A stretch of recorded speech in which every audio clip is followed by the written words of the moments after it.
the last part of tip of the tongue, and this pair is also consists of three letters: Sin, Hod, and Za.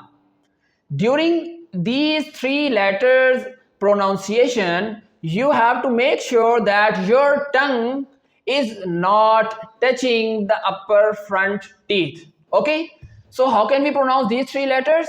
Seen. When you pronounce the letter seen, the whistle sound will produce, and if the whistle sound will produce, it means you are pronouncing the letter seen correctly. Okay, seen. The second one is Fod. Fod. This Fod also have a thick sound. Okay, Seen and Fod. During the recitation and the pronunciation of the letter Fod, you have to avoid to pronounce and to release the whistle sound. Okay, so Seen, Fod, and Za. Za with your full power. How can you pronounce the Za? Za. So there are three letters: Seen, Fod, and Za. Now the question arises that what is the articulation point of these three letters? The articulation point is that when the tip of your tongue comes near to your upper front teeth. Okay, I rewind that.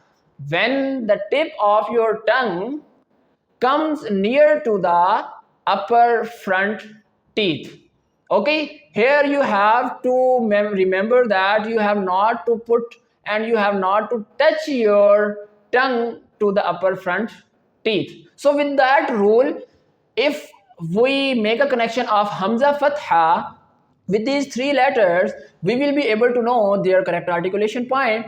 How? Hamza Fatha Seen as, Hamza Fatha Fad af, Hamza Fatha Za as, af, az. Okay, so here we have completed our parts and the pairs of those letters which are 12 in number, and these 12 letters pronounced from the tip of the tongue.